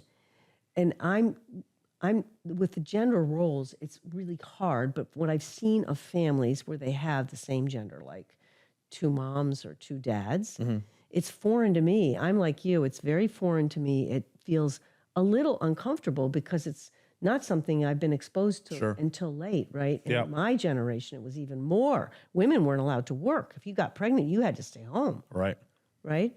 But I'm seeing the kids are surviving. Like, they don't see it. Like, they don't see the difference, right? But I haven't done enough research on it to really... Do you feel, sorry to interrupt you, do you feel there's more equality between parents? Meaning, let's say, for example, okay, so Valeria works, and we've gotten into this business where she has her personal brand, we have a team, and she works. And I manage a lot of it, plus we have some other interests. Co-parent. You're co-parenting. I thought co-parenting was a term that was referred to when people split up and they both kind of take... Not necessarily. No, okay. So it's very different in my son's house than it was with his father. Okay. I did everything, include work, Yes. right? Because and during that era, our mothers told us, go get a job. Don't listen. My mother said, don't rely on a man. You need to go get a job and get self-sufficient, get your education. That was the best thing she ever told me, right? Because nobody can take that away from you. But I did everything, and we were expected to do everything because in the male world, it was, well, if you're going to get a job, then you got to do everything else too. It was kind of that, okay? Today, you can't tell the difference between my son and his wife in terms of how they parent. They share everything. They share laundry, they share cooking, they both have jobs, they share caretaking, they lift each other up. When one needs the other, they're there to take the other side. It's co-parenting. Do you think when it comes to gender roles, do you think a mother is better suited at the early stages when the child is a baby, like in an infant and a toddler? Not necessarily, because if you have a mother who doesn't really want a baby, they're in that position. Well, assume both parents It's want. all about attachment. So now you're talking about attachment. It's how do the parents attach? Which is when there's three times in your life that you're going to have major self-actualization moments, and they're very developmental and they're very major. Before the first one that I'm going to tell you about is the first is really cutting the cord, right? The physical cord or the proverbial cord? The physical cord, okay. Right? Yeah. So the baby's now I did that separate, 3 times, yeah. right? And so you're keeping this connected attachment. The baby relies on you for the needs, and the way you do that is to attach with the baby, bond with the baby, right? So the baby knows that the world is safe because they only know your smell and your skin and your voice, and they start off life very omish. I mean, they have no thought, they have no sensation, they just take in sensations. They don't know if it's safe or it's not safe. So your voice and your presence and your connection helps them to know that they're safe. When they turn 3 is the very first time they recognize that they are separate from you. They think, I heard this, they think you're one person Yes. up until 3. Yes. 3 is when psychologically they emerge. And do you know how it looks? No. Got it. Yes. It's defiance. Yes. Yeah, I'm And very familiar with that stage. And Yes. sometimes it starts to emerge at 2, and you give them choices, and they don't want anything, and then they throw themselves on the floor, and like they just want the world to go their way. And so that it's pretty intense. It can be very intense at 2. It can be really intense at 3. If you didn't do 2, watch out. 3 will be worse. And if they don't do 2 or 3, because some kids don't, watch out teens, because that's the next time. It's going to be big, and it's going to be hard, and it's going to be loud. So what do we do? What's the solution? Well, Connection. in my book, right? Connection. You've got to be able to connect with them in these moments and quit taking it personally. It's a Q-tip method. Quit taking their upset states personally. Oh, it's hard. Ginny, it's hard. It's hard because your story is getting in the way. My story. Yes, your story of believing that they're only fine when they're happy. That is not true. They're fine in all these states. Yes. Does that make sense? It makes a lot of sense. Do you want to know when the third defiant? 40s. Really? Mm-hmm. They're still defiant? That's a defiant stage of, I really have to reevaluate my life and what I'm doing and what I really, really want, right? Am I doing what is this the relationship I want? This is where you see lots of divorces and the midlife crises and all that stuff. You start getting very focused on you and what your purpose is in life. Got it. And that's when people change jobs and do all kinds of stuff, right? For sure. I have some more questions about navigating kids. Change. Kids, there's 2 kind of things that I've heard that are opposing to each other. From one perspective, people say kids are resilient to change. Then there's another perspective that they kind of break down. And you know what I think of when I think of children breaking down through change? There was this movie. What was it called? It was an animated movie, and there were these characters inside of a little girl's brain. And Inside Out. Inside Out, yes. Good movie. Good. Conscious discipline movie. Yeah, one of the best movies.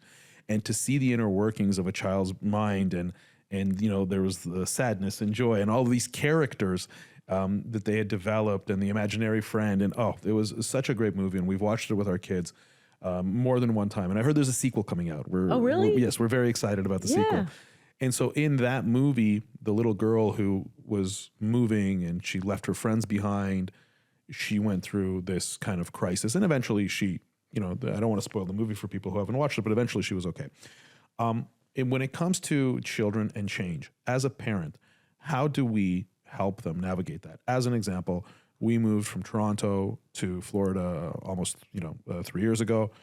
And I mean, it was, okay, when I say difficult, let's give them perspective. Like we didn't come here on our last kind of dollars, and we're not like, we're not in kind of dire straits, but still, like, they had to leave their friends, go to a new school. They're on their 3rd school, the second school. They're on their 2nd school, and multiple daycares and this and that. And it was a stressful time. And I feel now we're coming out of it. Now we're stabilizing, being at the school that, we both work with. What's your take on change, and how as a parent, do we help our kids through life changes like this? So what you're talking about is transition. Okay. So transition means you're going to stop, move into another direction, and start something new. It happens all day long. You get up in the morning, now they have to transition to school. Yeah. This is where you see all the behaviors. Yeah. All the behaviors come. You got to go to bed. That's a transition, right? So we're going to move. That's a much bigger transition. Yes. So you're talking about transition. So understanding from a brain perspective, the brain loves pattern. It's always seeking pattern. Yes. Why is it seeking pattern? Because it likes predictability. It's a survival skill, right? So pattern means routine. Pattern means doing the same thing, right? And you see with your parents, right, grandparents, they start to get more rigid. They like their routines. Yep. They don't want to leave their routines. So it's really important for feeling secure and safe that kids have predictability. Now, some things you can't predict, right? But when you can bring predictability into a transition, they do a lot better.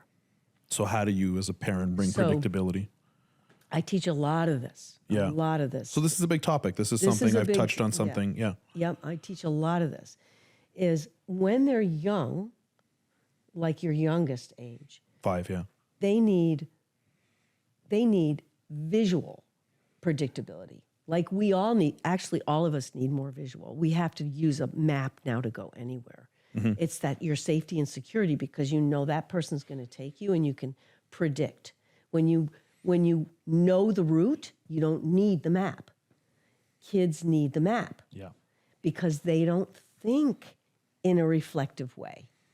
So they're not thinking reflectively. They're not pondering. They're not going, well, if I do this, and maybe if I do that, then this will happen, and let me plan this.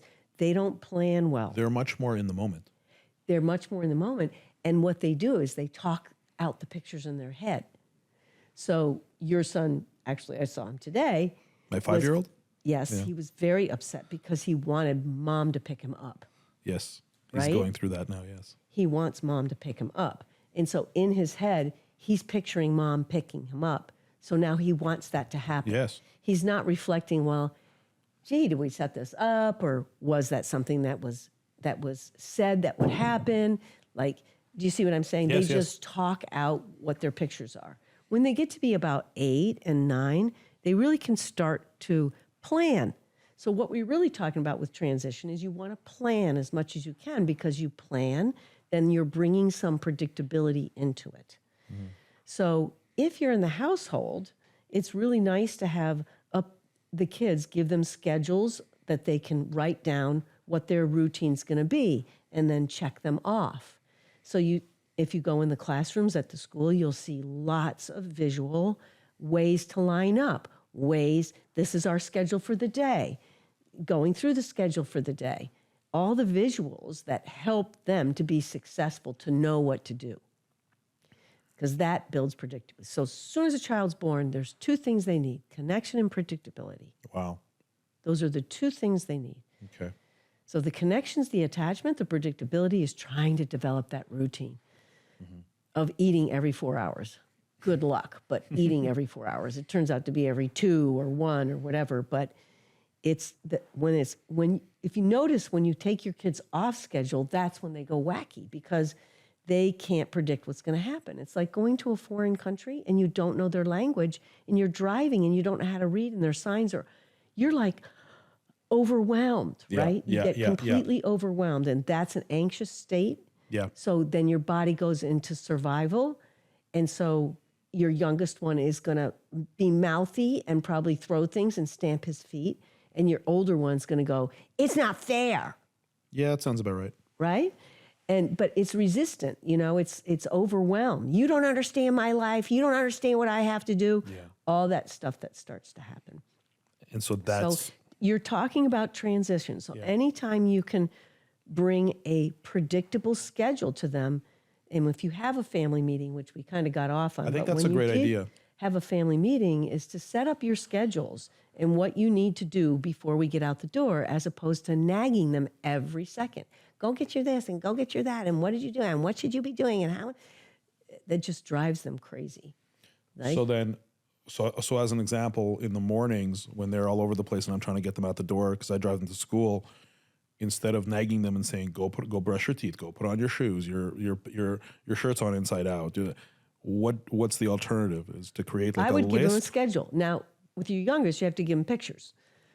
Because, right? Okay. Because he needs the pictures, because he thinks in pictures. So pictures, the brain develops from the right side first, and that's all nonverbal, visual images, right? So he's still there. He's not until he is 8, because he transform to really integrating language with his story. But the bottom line is, I would have pictures of all the things that he has to do, and he can either pull them off, like I'm going to buy it on Amazon. I promise you, there is a book of pictures about morning routines for kids. Yes, I'm going to look it up. I'm for sure. Oh, it's all over the internet. That's what I'm getting. Yeah. It's like our Siri. Just think about it. He just needs a map how to get out the door. Now, if he has the map, with the older ones, they can just list, let's sit down and have a family meeting, talk about all the things that you need to get done, like you think you need. I love it. Yeah. And how much time you think you need for each thing. Because as they get older, they want to spend a lot more time in the bathroom. Okay, I think I know what you're talking about. Yes. Okay. They want to spend a lot more time in the bathroom. They get very self-critical. They're looking at every pimple, among other things. Okay, so you, at that point, when you're having family meetings, you are reflecting with them. What do you think you need? And if you need all this, let's see how much time this is. Let's figure out when you get to go to bed that you can get up in the morning and get this accomplished. Then you come up with a consequence to say, if you don't get it done, the consequence is, right? And it might be you go to bed earlier, or we get you up earlier. Ginny, this is a lot of work. I mean, you're talking about like these meetings and these schedules and the picture books and with the checklist. It's a lot of work, but it's worth it. On the front end, it's a lot of work. The family meetings are not a lot of work because you're coming with your older ones. You want to make more agreements with them. Yes. So instead of saying, here's the contract, sign it, develop it together. And I did that. You know what? And I feel. Did you say, what do you think a good concept? Yes. Great. So that's kind of. And I was actually good about it because they were so sure that they wouldn't exceed their allotted time that they'd say you could take it away for 2 years. They were cocky about it, and I said, let's do 2 weeks. And then they felt I was being super generous. Yeah, because that feels like punishment. 2 years is punishment. Yeah. How's that going to teach you to actually manage your time or Right. manage the time? No, of course not. It's not related. It's not logical. That doesn't make sense. Bart used to do that too. He'd give me like, you need to take it away. I said, I'm not doing that. That's cruel. I said, tell me what you think you would need to teach you. Mm-hmm. That would be enough for you to say, ugh. And the fact that you gave in to them a little kiboshed the effect of the consequence, right? So they're going to do it again. The key is when you're giving the consequence, instead of saying, you do this is what's going to happen. When it happens, when they fail, is to go, oh, man, you were hoping that you would have managed your time. Something went wrong. What do you think you went wrong? What do you think you could do differently next time? Yeah. Oh, maybe this. Can I have my iPad back? No. I did this with Bart part, once, right? And Jack wanted to give in. And I said, don't you give in. 2 weeks, no computer, no TV. Okay. 2 weeks. So that leads me to another question. This is something that I struggle with. And I think most parents do.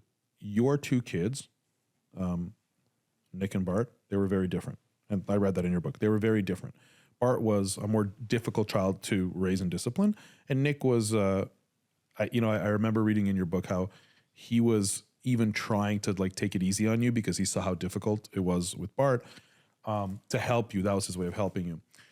So you have 2 kids and they're very close in age.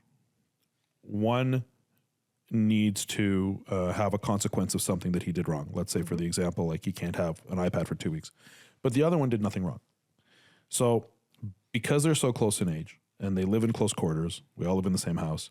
How do you separate? Because if one is if one is going through the consequence of something that, for whatever reason, and the other is not, you start getting this kind of cross-contamination where the one who doesn't have that thing is like looking over at the other guy's iPad. And so how do you separate 2 disciplinary scenarios like that? Well, that would be like a location thing. You have to figure out, guys, figure this out. How are you going to figure this out? Like, it's not okay for you to share the time because it's important you take responsibility for what you said you were going to do, which is you were going to give up 2 weeks if you went past your time. You went past your time, it's 2 weeks. So you have a choice. You can stick to whatever you're doing in your room and stay there, or you can find another place to be because it's too tempting for you to be there. But the other person shouldn't have to pay for him. Right. Right? That's just not fair, right? Mm-hmm. But I do say something in the book, and I say this a couple of times in the book, is that you will never discipline your children exactly. You will never love your kids the same. Really? You love them deeply, but you won't love them the same. And the reason why is because you have different relationships. So the different, you know what I'm saying? You have a different relationship, the relationship dictates. Of course. The discipline. it dictates the love. And quite honestly, love is included in discipline in my mind. Yes. We talk about the goal is not to have happy children, but to have resilient children. And that resilience will hopefully foster happiness in our children. But resilience is the goal. You've written a whole book on this. This is what you do. Can you, in short, kind of in summary, tell us, like, how do we get our children to be resilient? Well, you can't make them do anything. But how can you help guide them to more likely be resilient? Is to really help them to discipline themselves. So if you can envision a ball of responsibility you're giving back, but every time you're giving that responsibility back to them, you're doing it with empathy. So empathy is really the key. Empathy understands and helps them to make sense of their world. You're understanding it, but you're not giving up your limits, ever. So a lot of people, when they start this process with me, they go, oh, we really need to understand that the emotions are important, and let's understand their emotion. And then they give in. And I'm like, no, you don't do that. You still give the boundaries. So in essence, it's really about being empathetic, being able to see from their point of view. So you're coming from a reflective process with them versus a judgment process. And that's the whole what I said before, the ego versus yes, the benefit to the child. Yeah. Yeah. Your ego versus the benefit to the child. Exactly. I understand. So that makes a lot of sense. Ginny, where can we find you? I know how to find you on Instagram. I'm gonna be putting up your Instagram handle. I'm going to be putting up the link to your website both for the book and for what's the name of the company? Conscious Discipline? LLC. Yes. Yes. So I'll be putting up that. What are the other services that you offer? I know you do private. I do private consult, but I will not drive 2.5 hours to Miami to do it. No, but you do it on. You I do it on virtually. Zoom. Yes. Yes, I do a lot of virtual consult, and I also do home visits. So if you wanted me to do a family meeting with you, yes, I would come and teach you how to do the family meeting, so everybody felt like they were a part of a solution. Yes. Versus. And your book can be found on Amazon. That I know. My book can be found on Amazon, on Barnes & Noble, yes, on Apple Books. And then I have a Gmail, so if you want to contact me, it's Ginny Luther at Gmail. It's all pretty simple, and I have a Facebook account as well. Okay, amazing. I highly recommend everyone to get this book. As I mentioned before, I was so excited to meet with you in person because I have, read almost half of your book, and I will literally be reading it tonight. And it's, with any spare time that I have, it was so brilliantly written. Can we expect more books from you? So you know what I keep saying? I'm not a writer. I will say. I beg to differ. I know that's what a lot of people said. Right now, I'm taking a break because for 3 years I self-published this book. So it was a divine process. I really felt Bart wrote this book with me. Wow. And it was something I needed to. It was a divine urge for many, many years for me to do. And it took 13 years for me to start writing it because my inner speech says I'm too stupid to do this, right? Like I struggled in school. Imposter syndrome. Yes, yeah. Whatever that was. Yeah. And so I'm just taking a break. I've thought, about this or that. I might do something, but I'm not sure. Maybe it's more stories. I'm not sure. I don't have any plans right at this moment. I'm really taking a break. Okay. Because I feel like I have a really hard time concentrating on things, especially in the written word. I consume content as efficiently as I can. And I hate to say it, but a lot of that is through social media, both short form and long form. And I sat down with your book and I've been glued to it the whole time. So if someone like me who has a hard time staying focused while consuming the written word, if that's the case for me, then people who are actually readers will they'll breeze through the book. Ginny, thank you so much for doing this. You're welcome. And I just want to say it's an audio too. It's an Audible, so you can listen to it. I assumed it was. Yeah, for sure. And who's reading in Audible? Is it you? Yes. It is you. It is me. Wonderful. It is me. Wonderful. And I think that would be a very different experience. Yeah. So I really want to talk to you when you finish the book. Yes, absolutely. Well, I mean, you will talk with me. Like I said, like I will get through it probably within probably another week, and then I'll get through it and I'll reach out to you, and we'll take it from there. But yeah, I'd love to go for a coffee and talk about the rest of it. Ginny, thank you so much. This was really special. Well, I feel honored. Thank you so much for asking. Thanks.